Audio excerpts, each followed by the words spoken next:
একটা সেমিনারে গেলাম, সেখানে সাউথ আফ্রিকা থেকে দুইজন আসছিলেন, একজন পার্লামেন্টারিয়ান, একজন মনে হয় ডক্টর প্রফেসর। বললেন আপনারা রিকনসিলিয়েশন করছেন না কেন, বাংলাদেশে কেন আমাদের মতো এটা ট্রুথ অ্যান্ড রিকনসিলিয়েশন কমিশন করছেন না কেন?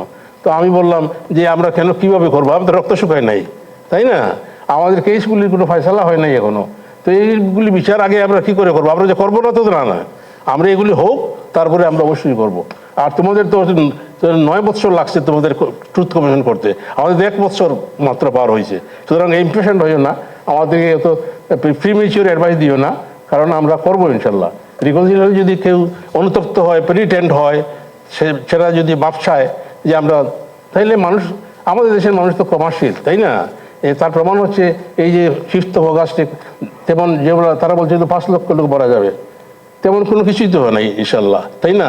এই যে তাদের আওয়ামী লীগ করছে বলেই তোমাকে আমাকে হত্যা করবো, এটা তো কেউ বলেন নাই।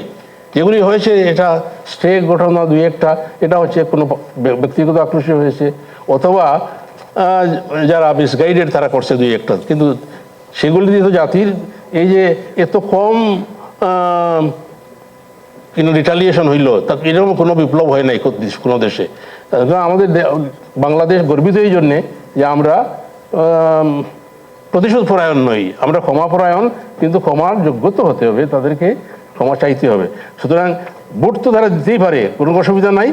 আর যেটা করতে পারবে না, এই জন্যে যে সরকার তো নিরপেক্ষ সরকার, তাদের কোনো স্টেক নাই, এখানে কোনো ক্যান্ডিডেট নাই ইলেকশনে, সুতরাং তারা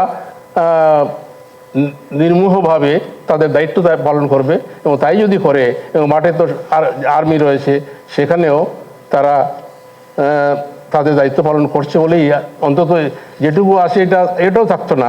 কারণ হচ্ছে আমাদের প্রতিবেশী রাষ্ট্র আমাদের এত বন্ধুবৎসল যে আমাদেরকে একদিনও নির্বিবাদে ঘুমাতে দেবে না, তাদের শপথ এটা।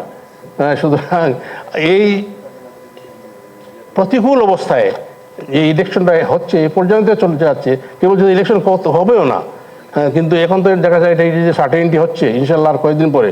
সুতরাং এটা কেউই বাধা দিতে পারবে না, আমার দৃঢ় বিশ্বাস ইলেকশন হচ্ছে, এবং মানুষ যদি সজাগ থাকে তো কেউই এটাকে বানচাল করার চেষ্টা করবে না, সাহসও করবে না। প্রতিবেশী রাষ্ট্রেরকে আর দোষ দিবেন কেন? এখন দেখেন আন্তর্জাতিকভাবেও এখন ওই যে আপনার বলছে যে I am the Roman empire, I am above law, যে ট্রাম্প সাহেব বলছেন যে এই জাতিসংঘ কী আর এই আইন টাইন কী, এগুলি ইন্টারন্যাশনাল ল কী, এগুলি মানি না, আমি যা বলবো সেটাই আইন।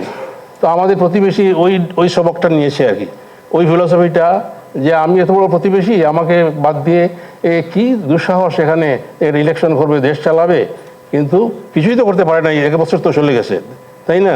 তারা তো বলছে যে এখানে বসতেই পারবে না কোনো সরকার, ইউনিট সরকার 1 সপ্তাহ চালাতে পারবে না।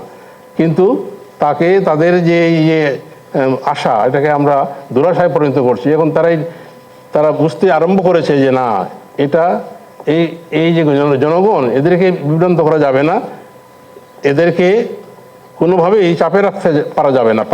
চাপে না রাখার নামই হচ্ছে 5th অগাস্ট। আমাদের যে জুলাই রিভলিউশনের নামই হচ্ছে চাপে থাকবো না আমরা। তো আমরা যদি জনগণ না চায়, তাহলে কেন চাপে থাকবো?